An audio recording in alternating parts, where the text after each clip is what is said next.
वहाँ पर कोई है। कौन है वहाँ? मार देगा हमें वो। उस कमरे में काला साया है। वो देखो कोई गुजरा।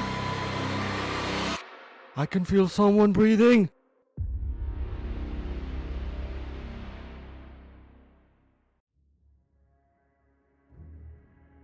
जरा सोचो कि कुछ काले साए आपको तबाह करने में जुड़ जाएं। वो रोज रात को आए और जिस जगह से आप रिस्क कमाते हो उस जगह को बर्बाद कर जाएं। जरा सोचो कि आपको पता चले कि जिस जगह आप काम करते हो वो जगह किसी पुरअसरार मखलूक की गुज़रगाह है जहां वो बहुत अरसे से रहते हैं। आप बिल्कुल बेबस हो जाओ और आपके पास सिवाय उनसे डील करने के कोई और रास्ता ना हो। ये सब कैसे हुआ ये जानने के लिए आज की वीडियो आखिर तक ज़रूर देखना। ये आप ही लोगों की सच्ची कहानियां हैं जो उन लोगों के साथ हुई जिन्होंने इसका कभी सोचा भी नहीं था। अस्सलाम वालेकुम दोस्तों and welcome to my channel the dark shadows by RHL। उम्मीद करता हूँ कि आप सब खैरियत से होगे, खुश होगे और अपना खूब ख्याल रख रहे होगे।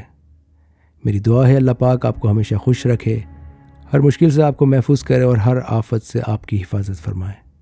मेरा नाम है RHL और मैं हर वीक आपके लिए नई खौफनाक हॉरर स्टोरीज़ लेकर आता हूँ जो आप ही लोगों की होती हैं। आप मुझे सेंड करते हो और मैं उन्हें अपने चैनल पे आपके नाम से शेयर कर देता हूँ।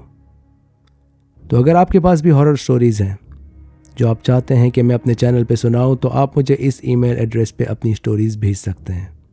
मैं उन स्टोरीज़ को अपने चैनल के थ्रू शेयर कर दूंगा और आपकी कहानियाँ और लोगों तक भी पहुँच जाएंगी। तो शुरू करते हैं आज की 2 खौफनाक हॉरर स्टोरीज़।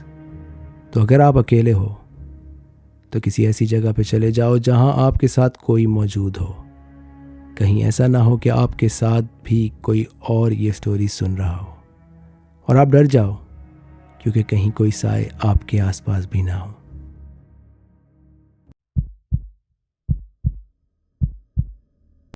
हाय RHL, मेरा नाम आनंद है और मैं बेंगलोर इंडिया से हूँ।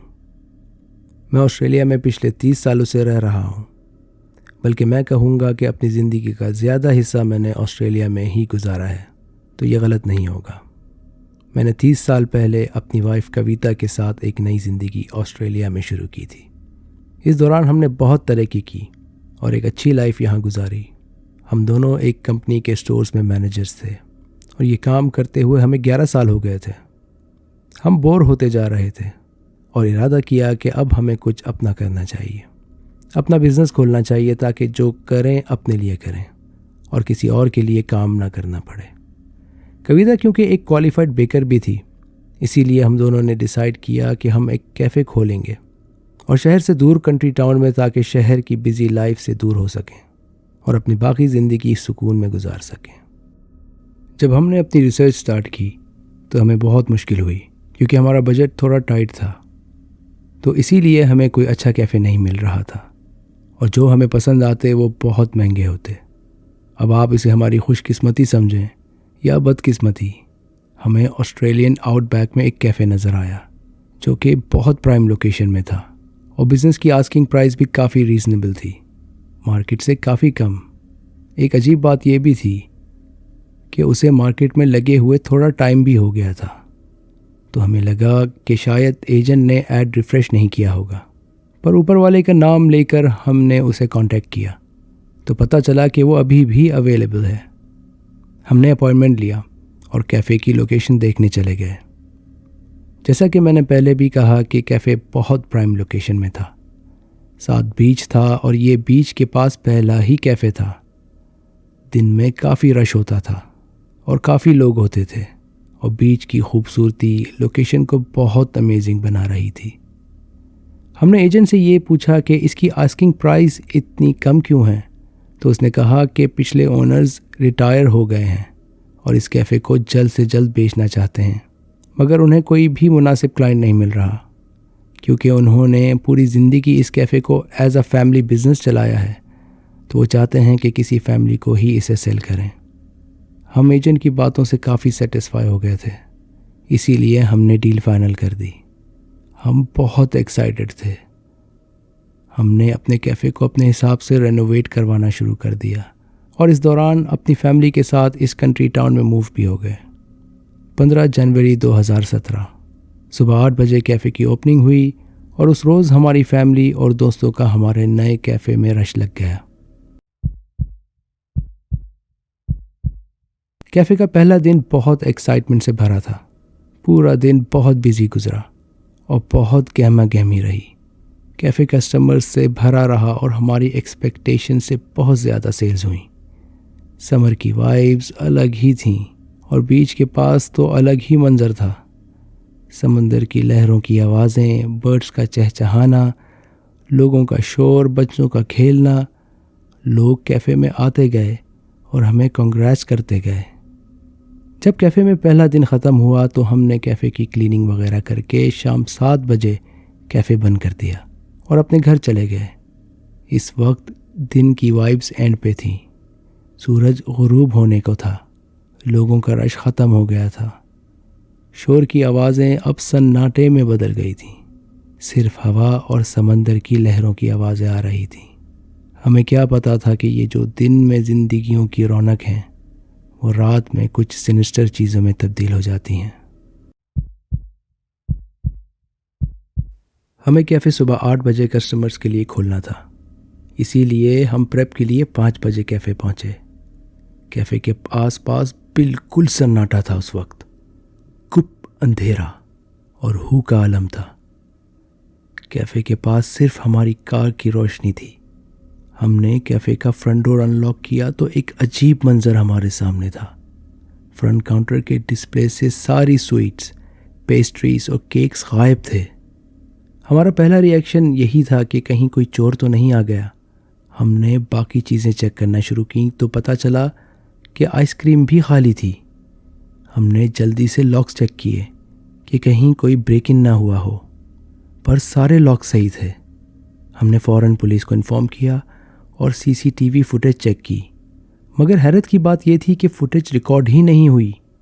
पुलिस रिपोर्ट लिखकर चली गई, मगर हम कन्फ्यूजन में रहे कि कोई अंदर आया कैसे और सिर्फ स्वीट्स ही क्यों गायब हुई हैं। हमने कैफ़े को प्रिपेयर किया कस्टमर्स के लिए और जल्द से जल्द जो ऑर्डर कर सकते थे वो ऑर्डर किया ताकि कस्टमर्स के लिए स्टॉक हो। कैफ़े पहले दिन की तरह काफ़ी बिजी रहा और कस्टमर से भरा रहा और पूरे दिन हमारे जहन में यही सवाल बार बार घूम रहा था कि ये हुआ कैसे। हम बहुत परेशान थे।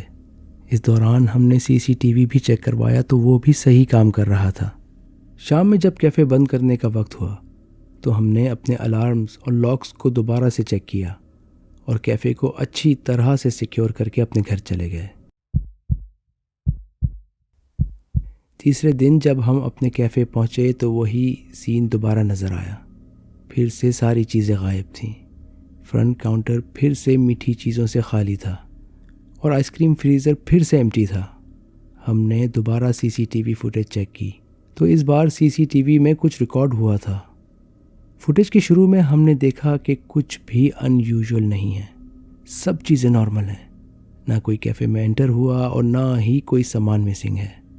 पर फुटेज के बीच में हमें महसूस हुआ जैसे कोई मूवमेंट्स हों। फिर एक शैडो जो कैमरे के सामने से शायद गुजरा हो। कविता और मैंने दोनों ने ये देखा, पर फिर फुटेज ख़राब हुई और जब वो सही हुई तो फ्रंट काउंटर से स्वीट्स गायब थीं। हमने फ़ौरन पुलिस को बुलाया और उन्होंने सिर्फ इतना कह दिया कि हम पुलिस पेट्रोलिंग बढ़ा देंगे कैफ़े के बाहर, जो आके चेक करती रहेगी। हमने पूरा दिन परेशानी में गुजारा। चल दोबारा से स्टॉक ऑर्डर किया, रीफ़िल किया और कैफ़े चलाया। पर उस रोज़ हमने ये काम किया कि कुछ कूल बॉक्सेस मंगवा लिए ताकि जब हम कैफ़े बंद करें तो तमाम मीठी चीज़ें हम उनमें रख कर घर ले जाएं। हमने उस दिन कैफ़े बंद होने के बाद तमाम केक्स, आइसक्रीम्स और दूसरी स्वीट्स कूल बॉक्सेस में रखी और घर ले गए। अगले रोज़ जब हम स्वीट से भरे कूल बॉक्सेस लेकर वापस कैफ़े पहुँचे तो वो मंज़र जो हमने देखा चल वो बयान के काबिल नहीं था। हमारे तो जैसे होश उड़ गए हों। हमारा कैफ़े दरहम भरम था। फ्रंट काउंटर की सारी चीज़ें ज़मीन पे गिरी हुई थीं, जैसे किसी ने उन्हें फेंका हो। टेबल्स और चेयर्स सब गिरी हुई थीं। ये देखकर कविता रोने लगी। पर मेरे पास भी उसको दिलासा देने के लिए कोई अल्फाज नहीं थे। मैं फ़ौरन सीसीटीवी फुटेज देखने लगा, पर इस बार जो मैंने देखा वो अगर मैं आज सोचूं तो मैं आज भी बहुत डर जाता हूँ। बहुत अनरियल लगता है। मैं देखता हूँ कि फुटेज में तकरीबन रात 2 बजे आइसक्रीम फ्रिज का डोर खुलता है, पर खोलने वाला नज़र नहीं आ रहा। फिर फ्रंट काउंटर के डिस्प्ले का डोर खुलता है और कोई मूवमेंट सी फील होती है, और थोड़ी ही देर बाद अंदर से कोल्ड सैंडविचेस और सॉसेज रोल्स निकाल कर कोई बाहर फेंकता है और आइसक्रीम फ्रिज ज़ोर से हिलाता है जैसे कि कोई चीज़ उससे टकरा रही हो। फिर टेबल्स के ऊपर रखी चेयर्स गिरती हैं, या मैं अगर ये कहूँ कि कोई शायद उन्हें उठा के फेंक रहा हो तो गलत नहीं होगा। आरएचएल, अगर आप ये पूरा सीन इमेजिन करो तो ऐसा कहूँगा जैसे कोई गुस्से में कैफ़े को तोड़ फोड़ रहा हो, पर वो आपको नज़र नहीं आ रहा हो, मगर हाँ मूवमेंट आप फील कर रहे हो और वक्तन फ़वक्तन साए गुजरते देख सकते हो। अब ये बहुत क्लियर था कि यहाँ कोई हॉन्टिंग्स हैं और इसीलिए पुलिस को बुलाने का कोई फ़ायदा नहीं। कविता का ये देखकर रोना रुक गया और वो अपने सर पे हाथ रखे ऐसे खड़ी थी जैसे शायद सकते में आ गई हो। मैंने फ़ौरन अपने ब्रदर और ब्रदर इन लॉ को कैफ़े आने का कहा। वो लोग कैफ़े की ओपनिंग की वजह से दूसरी सिटी से आए हुए थे और हमारे ही घर में रुके थे, तो उन्होंने देर नहीं की और फ़ौरन आ गए। अब हम सब अपना सर पकड़ के बैठ गए कि करें तो क्या करें। अब सारी बातें हमारे जहन में घूमने लगीं कि कैसे ये कैफ़े इतनी कम प्राइस में हमें मिला और कैसे इतने अरसे से ये बिक भी नहीं रहा था।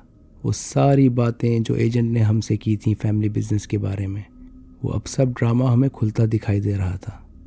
सबसे पहले तो हमने कैफ़े का हुलिया ठीक किया, सफाई वगैरह की और ये फ़ैसला किया कि कैफ़े को आज बंद रखेंगे क्योंकि हम मेंटली बहुत डिस्टर्ब थे। हमने कैफ़े में काम करने वाली दोनों लड़कियों को मना कर दिया। उसके बाद ये इरादा किया कि यहाँ पे पूजा कराई जाए, पर इतनी जल्दी पूजा का इंतज़ाम करना मुमकिन नहीं था क्योंकि ये एक कंट्री टाउन था और शहर से बाहर अरेंजमेंट करने में टाइम लगता और कैफ़े को भी इतने अरसे बंद करना पड़ता। क्योंकि ये सब देखने के बाद तो कैफ़े में काम करने के लिए ना मैं राज़ी था और ना ही कविता।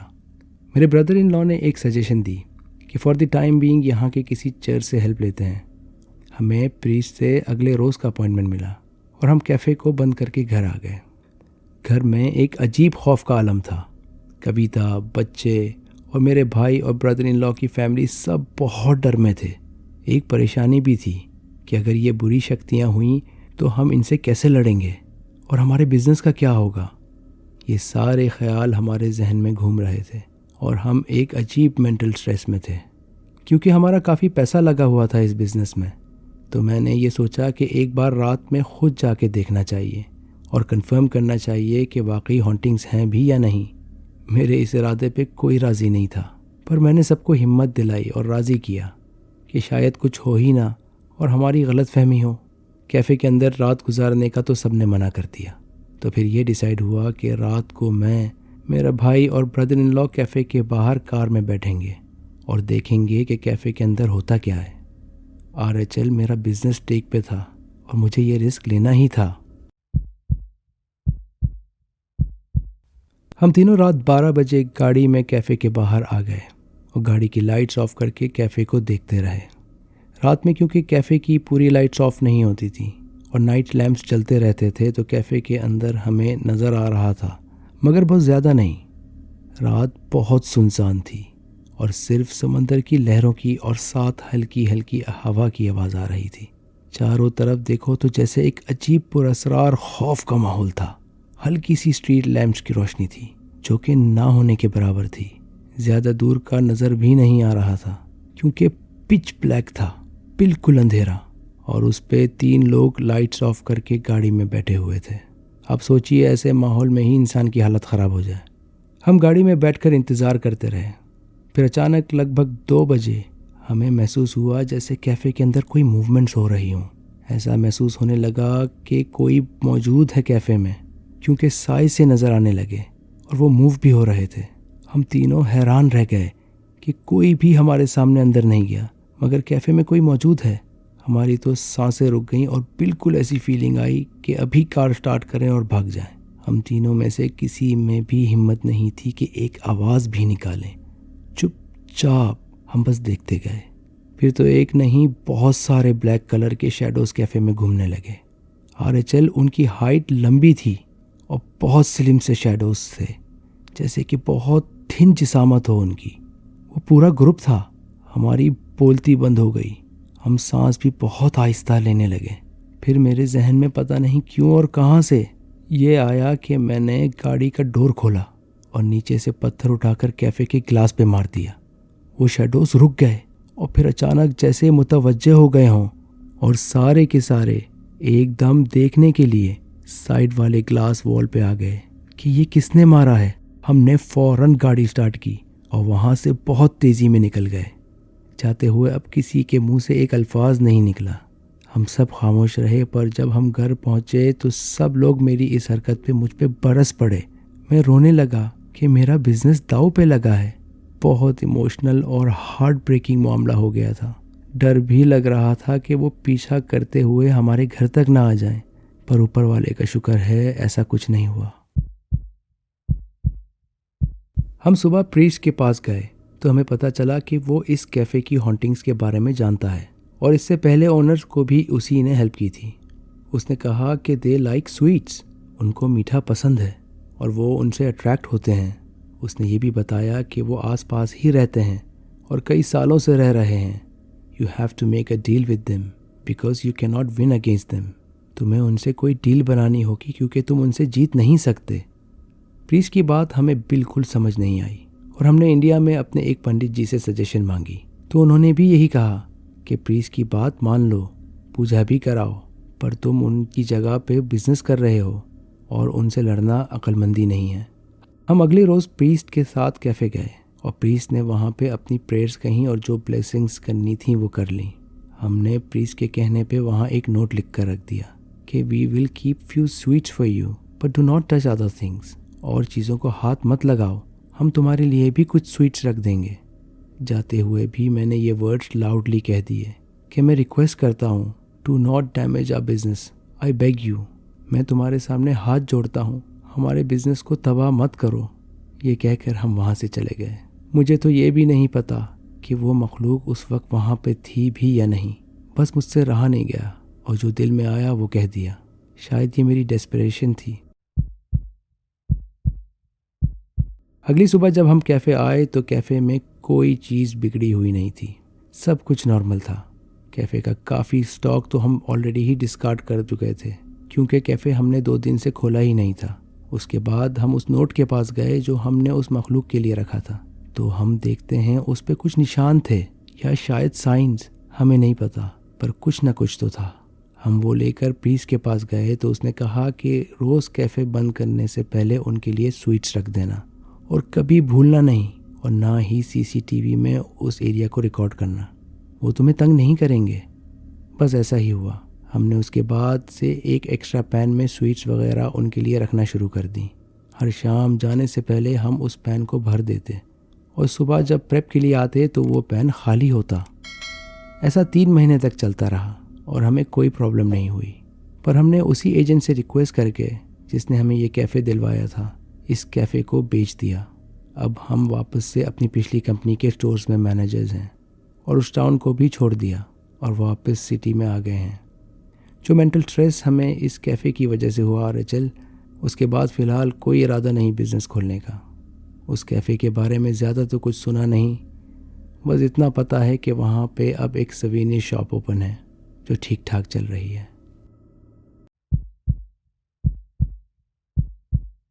मेरा नाम इलियास है और मैं गुजरावाला में मिठाई की एक दुकान में काम किया करता था। मुझे आज भी याद है कि वो सर्दियों की रात थी। मैं और सलीम भाई जो मेरे साथ काम किया करते थे, उस दिन रात में दुकान बंद करने वाले थे। थकावट और काम की बोझ से हम बहुत चिड़चिड़े हुए थे। आपको तो पता है कि मिठाई की दुकान कितनी बिजी होती है और मुझे तो पूरा दिन ही हो गया था, तो मैं बहुत थक गया था। तो हमें घर जाने की बहुत जल्दी थी। थकावट से मेरी आंखें भी नहीं खुल रही थीं। सलीम भाई पीछे वाले हिस्से में सफाई करने गए और मुझे दुकान का फ्रंट हिस्सा साफ करके घर जाना था। तभी उस वक्त दरवाजे से एक शख्स दाखिल हुआ और मैंने सोचा कि यार इस वक्त नहीं, दुकान बंद होने वाली है, सुबह आ जाना। मैंने एक बहुत ही अजीब सी शक्ल में उसे देखा और कहा, दुकान बंद हो गई है। उस शख्स ने कोई जवाब नहीं दिया और मिठाइयों की तरफ बढ़ता रहा और उन्हें देखता रहा। मैंने गुस्से वाला रिएक्शन दिया, उफ, और उससे फिर कहा, भाईजान दुकान बंद हो गई है, सुबह आना। उसने फिर से जवाब नहीं दिया। मैं बहुत चिड़चिड़ाहट में काउंटर के पीछे आ गया और वो शख्स सिर्फ मिठाइयों को देखने लगा, जैसे चूज़ कर रहा हो कि उसे कौन सी मिठाई ख़रीदनी है। थोड़ा टाइम हुआ तो मैंने कहा, भाई जल्दी करें, हमें दुकान बंद करनी है और घर जाना है। एक तो आप आए भी इस वक्त हो, पूरा दिन छोड़कर। उसने फिर से जवाब नहीं दिया और अब तो मैं गुस्से में आग बगोला होने लगा। अरे चल, मैं आपको बताता चलूं कि उसका हुलिया बहुत अजीब सा था। ढीले ढाले शलवार कमीज़, कंधों तक बाल बिल्कुल काले, बड़ी बड़ी मूछें और बड़ी दाढ़ी एकदम काली। बहुत क्रीपी सा लुक था उसका। मुझे ऐसा महसूस हुआ कि शायद कोई नशा करने वाला हो, इसीलिए मेरा लहजा अच्छा नहीं था उसके साथ। मैंने गुस्से में फिर कहा उसे, भाई जल्दी करो, नशा वशा तो नहीं किया हुआ? तो वो फिर दबी आवाज़ में बोला, मुझे कुछ मिठाइयाँ चाहिए, अगर आप दे सकते हो तो मेहरबानी होगी। ये सुनकर मैं थोड़ा काम हुआ कि चलो कुछ तो बोला इसने, और बोलने से ये भी पता चल गया कि नशे में नहीं है। मेरा लहजा थोड़ा सा नरम हुआ और मैंने उससे पूछा कि क्या चाहिए। उसने मुख्तलिफ मिठाइयों की तरफ इशारा किया और कहा कि 5-5 किलो ये सब दे दो। क्योंकि शॉप की क्लोजिंग का वक्त था तो मेरे पास जितनी भी मिठाइयाँ थीं मैंने उन्हें तोलना शुरू कर दिया, और जो 5 किलो से कम थीं वो उसे बताईं कि भाई ये 5 किलो से कम है, जिस पे वो सर हिलाता गया और मैं उन्हें पैक करता गया। अरे चल, मैं उसे चुपके चुपके देख भी रहा था। वो बहुत अजीब सा पुरअसरार सा शख्स था, न ज़्यादा आंखें उठाता था और ना ही नज़रें मिलाता था, और एक अजीब सी क्रीपी सी बॉडी लैंग्वेज थी उसकी। मुझे याद है कि बिल तकरीबन 22,000 का बना था। मैंने उसे बिल बताया कि भाई इतने हुए हैं, और उसने जेब में हाथ डाला और कहा कि जो आपके फ्रिज में 3 केक्स हैं वो भी मुझे दे दें। ये सुनकर मुझे दोबारा गुस्सा आया और मैंने कहा कि यार एक बार में क्यों नहीं बताते हो? कब का दुकान बंद करने का वक्त हो गया है और तुम्हारे ड्रामे ही ख़त्म नहीं हो रहे। मैंने उससे कहा कि वो केक्स ताज़े नहीं हैं, हम उन्हें फेंक देंगे और मैं वो केक्स नहीं दे सकता। तुम इन मिठाइयों के पैसे दे दो और केक्स कल ले जाना जब हम फ्रेश बनाएंगे। वो खामोश हो गया और मैंने उससे फिर कहा कि पेमेंट कर दो। उसने दबी आवाज़ में कहा कि केक्स दे दो, मुझे चाहिए।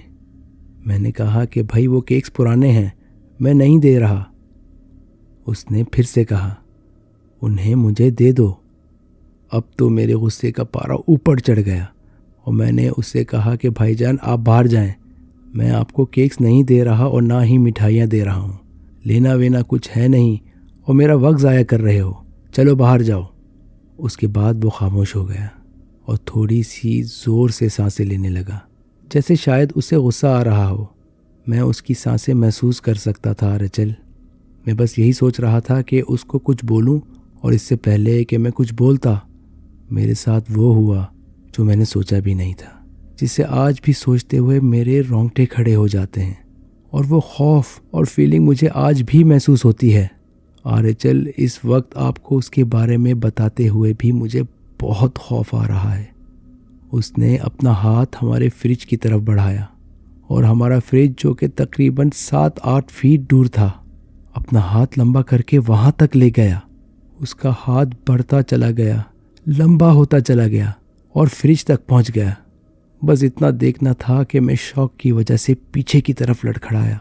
मेरी दिल की धड़कनें घबराहट से बहुत तेज़ हो गई थीं, और उसके बाद मुझे सिर्फ इतना याद है कि उसने सर उठाकर मुझे देखा था।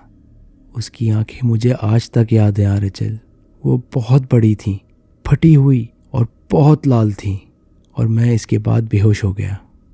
जब मुझे होश आया तो सलीम भाई और आसपास के दुकानदार मेरे पास खड़े थे। वो बहुत परेशान थे।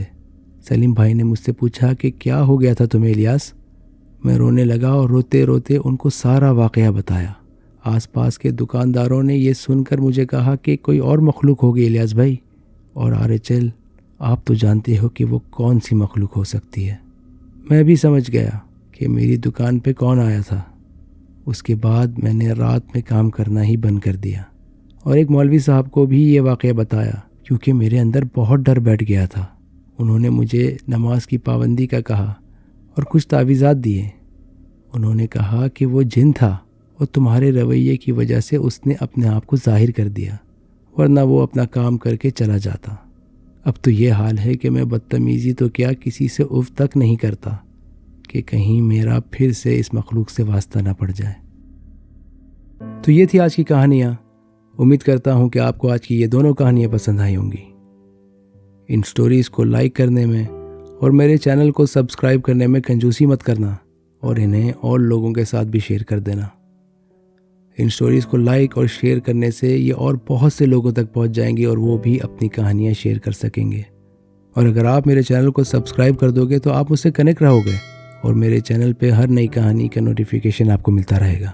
तो इसके लिए बेल आइकन को भी दबा देना। आप लोगों का सब्सक्राइब करना ही मेरा रिवॉर्ड है और मेरे लिए मोटिवेशन भी, तो इसे भूलना मत। तो स्क्रीन पे जो ईमेल एड्रेस आ रहा है उस पे आप मुझे अपनी स्टोरीज़ भेज दो और मैं आपकी स्टोरीज़ अपने चैनल पे शेयर कर दूंगा। अब मैं आपसे मिलता हूँ अगली इंटरेस्टिंग और खौफनाक हॉरर स्टोरी में। मुझे जब तक के लिए इजाज़त दीजिए। अल्लाह निगहबान।